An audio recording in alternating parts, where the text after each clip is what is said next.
Hello students, welcome in this video, and today we will start the fifth chapter, footprints without feet. Okay, and this video is for class 10th CBSE. Footprints without feet, as the name of the book, footprints without feet. Okay, can a man become invisible? This is the story of a scientist who discovers how to make himself invisible. Does he use or misuse his discovery? क्या एक आदमी गायब हो सकता है? यह कहानी एक ऐसे वैज्ञानिक के बारे में है जो कि गायब होने की दवा ढूंढता है और ख़ुद गायब होता है. डज ही यूज़ और मिसयूज़ हिज डिस्कवरी? क्या वह उसका उपयोग करता है, अनुपयोग करता है, यानी कि अपनी खोज का उपयोग या अनुपयोग करता है. इसके बारे में कहानी है. ओके, यहाँ दो क्वेश्चन दिए हुए हैं. How did the invisible man first become visible? वो गायब आदमी पहली बार कैसे, यानी कि जो इनविजिबल हुआ था, गायब आदमी फिर से पहली बार कैसे दिखने लगा. Why was he wandering the streets? और वह गलियों में क्यों भटक रहा था. ओके, तो इसी के बारे में कहानी है. The two boys started in surprise at the fresh muddy imprints of a pair of bare foot. दो लड़के जिन्होंने आश्चर्य के साथ मिट्टी पर बने हुए ताज़ा पैरों के निशान नौ का पीछा करना शुरू कर दिया. What was a barefooted man doing on the steps of a house in the middle of London? London के मध्य में बना एक घर, वहाँ उन सीढ़ियों पर एक बिना पैर वाले, यानी कि इंसान, बिना पैर वाला जो इंसान था वो क्या कर रहा था. And where was the man? और वह इंसान था कहाँ. एज द गेज्ड, जब उन लड़कों ने देखा, a remarkable sight met their eyes, तो उन्हें एक रिमार्केबल साइट दिखाई दिया, एक आकर्षित करने वाला दृश्य उनको दिखाई दिया. A fresh footmark appeared from now here, ताज़ा पैरों के निशान अभी इधर उधर बने हुए थे. फर्दर फुटप्रिंट्स फॉलोड, उन पैरों के निशानों का काफ़ी पीछा किया गया. वन आफ्टर अनोदर, एक निशान के बाद दूसरे निशान पर. Descending the steps and progressing down the streets, वो पैरों के निशान घट रहे थे और गली की तरफ बढ़ रहे थे. The boys followed fascinated until the muddy impressions became फेंटर and फेंटर and at last disappeared all together. वो लड़कों ने उन पैरों के निशानों का पीछा किया, उनसे आकर्षित हुए. फैसिनेटेड का मतलब आकर्षित हुए, जब तक कि वो पैरों के निशान बहुत कम नहीं होते चले गए, और लास्ट में जब तक कि वो गायब नहीं हो गए, जब तक उनका पीछा करते रहे. The explanation of the mystery was really simple enough, और इस रहस्य की व्याख्या वास्तव में बहुत ज़्यादा सिंपल थी, काफ़ी सिंपल थी. The bewildered boys had been following a scientist who had just discovered how to make the human body transparent. वह आवारा बच्चे उस वैज्ञानिक का पीछा कर रहे थे जिस वैज्ञानिक ने अभी अभी मानव शरीर को गायब करने की दवा बना ली थी. Griffin the scientist had carried out experiment after experiment to prove that the human body could be become invisible. Griffin एक वैज्ञानिक था जो अभी अभी एक प्रयोग कर आया था, यानी कि प्रयोग के बाद उसने प्रयोग किए यह साबित करने के लिए कि मानव शरीर को गायब किया जा सकता था. Finally he swallowed certain rare drugs, अंत में उसने काफ़ी दुर्लभ दवाइयाँ निगल ली. and his body became as transparent as a sheet of glass, उसका शरीर बिल्कुल पारदर्शी हो गया, एक शीशे की सीट के समान। शीशा जैसे पारदर्शी होता है वैसे ही उसका शरीर पारदर्शी, जिसके आर पार देखा जा सकता है। Though it also remained as solid as glass, किंतु यह ग्लास की तरह यानी कि कांच की तरह अब भी उतना ही ठोस था। ब्रिलियंट साइंटिस्ट दो ही वाज, एक बुद्धिमान वैज्ञानिक तो वो था ही। Griffin was rather a lawless person, Griffin एक कानून को तोड़ने वाला व्यक्ति भी था। His landlord disliked him and tried to eject him, उसके लैंडलॉर्ड ने उसको हमेशा नापसंद किया और उसको वहाँ से निकालने की हमेशा कोशिश की। In revenge Griffin set fire to the house, इसके बदले में, रिवेंज का मतलब बदले में, ग्रिफिन ने उसके घर को आग लगा दी। To get away without being seen he had to remove his clothes, वह किसी को दिखाई नहीं दिए इसलिए उसने अपने सभी कपड़े उतार दिए थे। दस इट वाज दस ही बिकेम होमलेस वेंडरर, इस तरीके से वो बिना घर वाला एक घुमक्कड़ व्यक्ति बन गया। विदाउट क्लॉथ्स, जिसके पास कपड़े भी नहीं थे। विदाउट मनी, जिसके पास उसका धन भी नहीं था। एंड क्वाइट इनविजिबल, केवल वो गायब था। Until he happen to step in some mud and left footprints out as he walked, और जैसे ही वो कुछ मिट्टी पर चला उसके पैरों के निशान मिट्टी पर छपने लगे। तो उन्हीं मिट्टी के ऊपर बने हुए पैरों के निशानों का पीछा कौन कर रहे थे? वो आवारा लड़के। He escaped easily enough from the boys who followed his footprints in London, और लंदन में उसके पैरों के निशानों का जिन लड़कों द्वारा पीछा किया जा रहा था उनसे वह आसानी से बच निकला।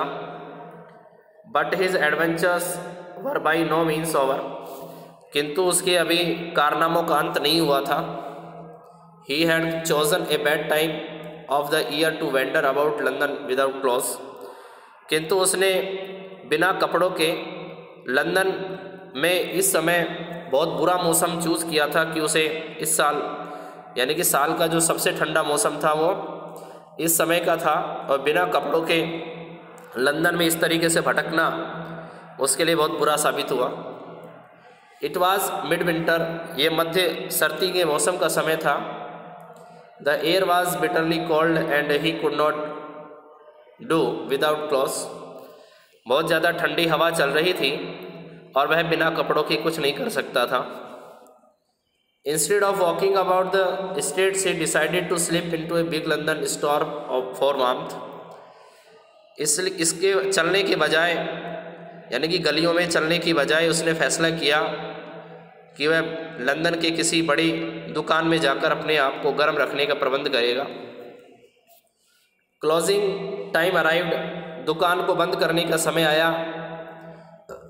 And as soon as the doors were shut Griffin was able to give himself the pleasure of clothing and feeding himself without regard to expense, और जो ही दरवाजे बंद कर दिए गए ग्रिफिन इस काबिल था कि वह कपड़ों का और खाने का बिना खर्चे के आनंद ले सकता था।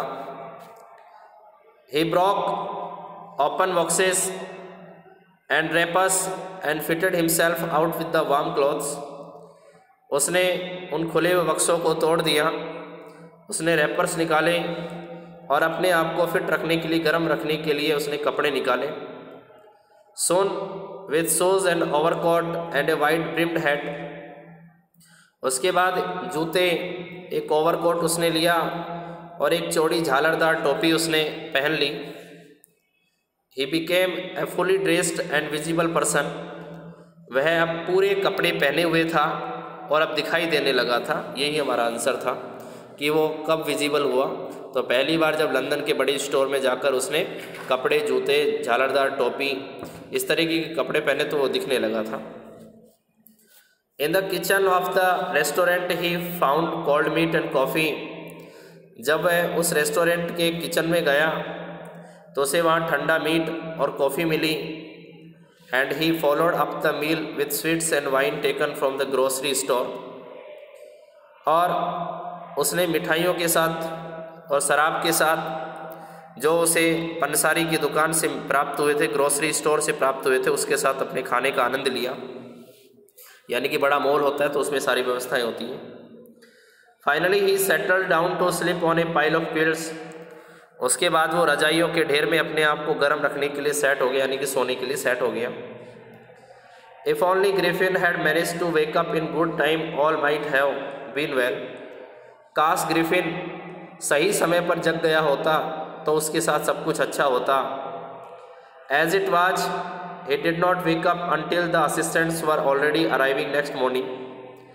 ग्रिफिन तब तक नहीं उठा था जब तक कि अगले दिन उसके सहायक कर्मचारी नहीं आ पहुँचे थे। When he saw a couple of them approaching, उसके बाद उनमें से दो लोगों को उसने अपने पास आते हुए देखा। He panicked and began to run. वह घबरा गया और दौड़ने लगा। They naturally gave chase, और उन्होंने स्वाभाविक रूप से उनका पीछा किया। किसका? ग्रिफिन का, क्योंकि उसने कपड़े पहने हुए थे और दिखाई दे रहा था। In the end he was able to escape only by quickly taking off his newly found cloth. और अंत में वह इस काबिल था कि वह आसानी से बच सके, इसलिए उसने जल्दी से अपने नए पहने हुए कपड़ों को फेंक दिया। So once more he found himself invisible but naked in the chill January air. वह फिर दोबारा से बिल्कुल नग्न हो गया, यानी कि बिना कपड़ों के हो गया, और अब भी जनवरी की ठंडी हवा चल रही थी। This time he decided to try the stock of a theatrical company in the hope of finding not only clothes but also something that would hide the empty space above his shoulders. अब समय था कि उसने फैसला किया कि वो किसी नाटक कंपनी की स्टॉक में इस आशा से जाएगा कि उसे वहाँ न केवल कपड़े मिलेंगे अपितु उसके खाली पड़े कंधों पर ढकने के लिए कुछ न कुछ मिलेगा। Shivering with cold, he hurried to Drury Lane, the center of the theatre world. सर्दी से कांपते हुए वो थिएटर वर्ल्ड के केंद्र ड्रूरी लेन के अंदर जल्दी से गया। He soon found a suitable shop. वहाँ उसे एक उचित प्रकार की दुकान मिली। He made his way invisible upstairs and came out a little later wearing bandages round his forehead, dark glasses, false nose, big bushy side whiskers and a large hat. उसके बाद उसने अपना रास्ता बनाया, वो गायब हो गया और ऊपर सीढ़ियों पर आया, और उसके बाद उसने कुछ बैंडेजेस पहने हुए थे, अपने माथे के चारों तरफ लपेट रखा था। डार्क ग्लासेस, एक काला चश्मा पहना हुआ था। फॉल्स नोज, एक नकली नाक लगाई हुई थी। बिग बुशी साइड विस्कर्स, बड़े बड़े गलमुच्छे लगाए हुए थे। एंड ए लार्ज हैट, और एक बड़ी सी टोपी पहन ली। To escape without being seen he carelessly attacked the shopkeeper from behind, और किसी को दिखाई नहीं देने के लिए उसने उस दुकानदार को पीछे से जोर से उस पर प्रहार किया। After which he robbed him all the money he could find. इसके बाद उसने सारा पैसा लूट लिया जो उसे वहाँ पर मिला। Why does Mrs hall find the scientist eccentric. Shrimati hall एक महिला है जो वैज्ञानिक को अजीब व एसेंट्रिक का मतलब सनकी क्यों पाती है। What curious episode occurs in the study. इस अध्ययन में हमें कौन सा उत्साहित करने वाला अध्ययन यानी कि लाजवाब अध्ययन एपिसोड जो है अध्याय में देखने को मिलता है। वाट other extra ordinary things happen at the in. उस सराय में, उस धर्मशाला में कौन सी असामान्य घटना घटित होती है, इन सभी के प्रश्न हमें यहाँ मिलेंगे। Eager to get away from crowded London, he took a train to the village of Iping. और लंदन की भीड़ भरी यानी कि जो भीड़ भरा इलाका था वहाँ से भाग जाने की उत्सुकता में उसने आइपिंग नामक गांव जाने वाली ट्रेन पकड़ी। Where he booked 2 rooms at the local inn. वहाँ की स्थानीय धर्मशाला में उसने 2 कमरे बुक करवा दिए। The arrival of A stranger eight N in winter was an easy case in the unusual event. एक अजनबी के लिए सर्दी के समय में धर्मशाला के अंदर आना किसी असामान्य घटना से कम नहीं था। ए stranger of such uncommon appearance set all tongues waging. इस प्रकार से एक असाधारण से दिखने वाले अजनबी को देखकर वहाँ लोग बातें बनाने लगे। Mrs Hall the landlord's wife made every effort to be friendly. श्रीमती हॉल जो उस जमींदार की पत्नी थी, उसने हर तरीके से उससे मित्रता करने की कोशिश की। But Griffin had no desire to talk and told her. किंतु ग्रिफिन जो था उससे बात करने की कोई इच्छा नहीं रखता था और उसने उस महिला को बताया, मिसिज हॉल को बताया, my reason for coming to Iping is a desire for solitude. I do not wish to be disturb in my work and accident has affected my face. तो ग्रिफिन ने बताया कि मेरा आइपिंग आने का उद्देश्य है कि मैं पूर्णतः शांति चाहता हूँ, एकांतता चाहता हूँ। मैं नहीं चाहता कि मेरे काम में कोई दखलंदाजी करे और इसी के साथ साथ एक एक्सीडेंट के कारण मेरा चेहरा इस तरीके से हो गया है, ख़राब हो गया है। Satisfied that her guest was an eccentric scientist.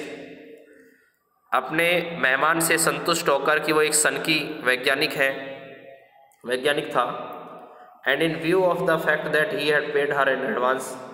और यह तथ्य देखकर कि उसने अपना एडवांस पहले ही दे दिया है। Mrs Hall was prepare to excuse his strange habits and irritable temper. इसलिए श्रीमती हॉल ने अपने आप को अपनी अजीब आदतों से और अपने गुस्से से एक्सक्यूज यानी कि बहाना बनाने की कोशिश की। But the stolen money did not last long and presently Griffin had to admit that he had no more ready case। अंत में चुराया हुआ धन ज़्यादा लंबे समय तक नहीं टिकने वाला था। फिलहाल ग्रिफिन को इस बात को स्वीकार करना पड़ा कि उसके पास और अधिक पैसा नहीं था, रेडी केस नहीं था। He pretended however that he was expecting a check to arrive at any moment। और ग्रिफिन ने बहाना बनाया कि किसी भी समय उसका एक चेक आने वाला था। शॉर्टली आफ्टरवर्ड्स ए क्यूरियस एपिसोड अकर्ड। और उसी समय के बाद एक विचित्र घटना घटित हुई। Very early in the morning A clergy man and his wife were awakened by noises in the study. सुबह के समय जल्दी एक पादरी यानी कि जो ईसाइयों के जो गुरु होते हैं, एक पादरी और उसकी पत्नी अपने अध्ययन रूम में जहाँ स्टडी रूम में थे तो वहाँ शोर के कारण वो जल्दी जाग गए। क्रीपिंग डाउन स्टेयर्स, सीढ़ियों से नीचे आते हुए, they heard the chink of money being taken from the clergyman desk. और पैसों की खनक की आवाज़ सुनकर क्लर्जीमैन की डेस्क की आवाज़ सुनकर क्लर्जीमैन जो है वो नीचे आए। Without making any noise and with A poker grasp firmly in his hand. बिना कोई शोर मचाए उन्होंने एक पोकर यानी कि एक हंसियाँ अपने हाथ में तेज़ी से पकड़ ली। The clergyman flung open the door. और क्लर्जीमैन ने जल्दी से दरवाज़ा खोला। सरेंडर, अपने आप को मेरे हवाले कर दो। Then to his amazement he realized that the room appeared to be empty। तब उसने उत्सुकता में ये महसूस किया कि पूरा कमरा जो था खाली था, वहाँ कोई नहीं था। He and his wife looked under the desk behind the curtains। उसने और उसकी पत्नी ने डेस्क के अंदर देखा, पर्दे के पीछे देखा। And even up the chimney, यहाँ तक कि चिमनी के अंदर भी देखा। There was not a sign of anybody. वहाँ किसी के भी होने के प्रमाण नहीं थे। Yet the desk had been open. लेकिन फिर भी डेस्क खुली हुई थी। And the housekeeping money was missing. और घर में रखा हुआ पैसा गायब था। एक्स्ट्राऑर्डिनरी अफेयर, बड़ी असाधारण बात थी। The clergy man kept saying for the rest of the day. उस वक्त पादरी ने पूरे दिन के समय यही बात कही कि बड़ी अजीब बात थी, कोई है भी नहीं और पैसा भी गायब। But it was not as extraordinary as the behaviour of Mrs Hall's furniture a little later that morning. किंतु यह बात इतनी असाधारण नहीं थी जितना कि मिसिज हॉल के कमरे में रखे हुए फर्नीचर, ठीक है, उस सुबह मिसिज हॉल के फर्नीचर के साथ जो हुआ। The landlord and his wife were up very early and were surprise to see the scientist door wide open. वो जमींदार और उसकी जो पत्नी थे सुबह के समय बहुत जल्दी इस बात से आश्चर्यचकित थे कि उस वैज्ञानिक का कमरा खुला हुआ था। Usually it was shut and locked, क्योंकि प्राय उसका कमरा बंद रहता था और ताला लगा होता था। And he was furious if anyone entered his room, और वह इस बात से बहुत ज़्यादा गुस्सा था कि कोई उसके कमरे में घुसा। The opportunity seemed too good to be missed, और यह अच्छा मौका था, वह इसको चूकना नहीं चाहता था। They peeped round the door, वे दरवाजे के अंदर से झांकने लगे। Saw nobody and decided to investigate, और उन दोनों ने यानी क्लर्जी मैन और उसकी पत्नी ने उसके जमींदार और उसकी पत्नी ने अंदर झांक कर देखा, और उन्होंने देखा वहाँ कोई नहीं था, और उन्होंने वहाँ इन्वेस्टिगेट करने का फैसला किया, छानबीन करने का फैसला किया। The bedclothes were cold, showing that the scientist must have been up for some time. बिस्तर पर पड़े बेडशीट बहुत ज़्यादा ठंडी हो गई थी, और उससे ये पता लग रहा था कि वो वैज्ञानिक बहुत समय पहले ही खड़ा हो चुका है। And stranger still the clothes and bandages that he always wore were lying about the room, और वह अजनबी जो कपड़े और बैंडेजेस पहना करता था वो कपड़े अब उसके रूम में पड़े हुए थे। All of a sudden Mrs Hall heard a sniff close to her ear. अचानक से श्रीमती हॉल के कानों में एक आवाज़ सुनाई दी। A moment later a sniff close, यानी कि छींकने की आवाज़ सुनाई दी।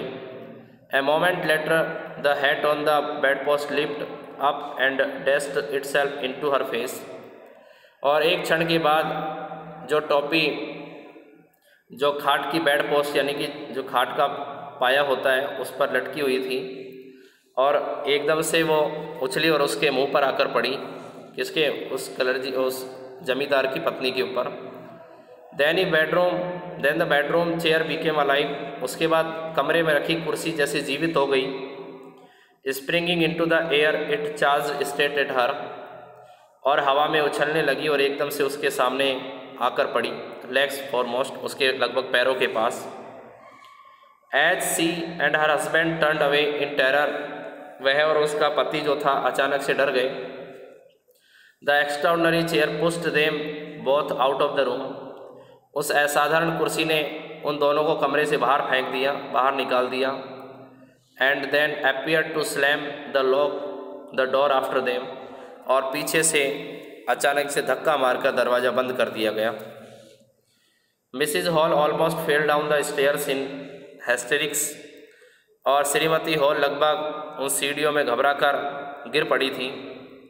She was convinced that the room was haunted by spirits, उसने इस बात का आभास किया कि वो कमरा प्रेत आत्माओं से भरा हुआ था। That the stranger had somehow caused these two enter into her furniture, और वो अजनबी किसी प्रकार से इस फर्नीचर के अंदर प्रवेश कर चुका था, ऐसा उसका मानना था। My poor mother used to sit in that chair she moaned, वह कराने लगी और बोली कि मेरी बेबस माता इस कुर्सी पर बैठा करती थी। To think it should rise up against me now, यह सोचकर कि वो मेरे पास आकर गिरेगी, यानी कि मेरे पास आकर गिरी। The feeling among the neighbours was that the trouble was caused by witchcraft. यहाँ से हम स्टूडेंट्स आपको नेक्स्ट वीडियो में आपको बताएंगे। So I have a short time to teach you, so I will teach in the next video rest of the chapter, so you are to revise this, okay? So thanks.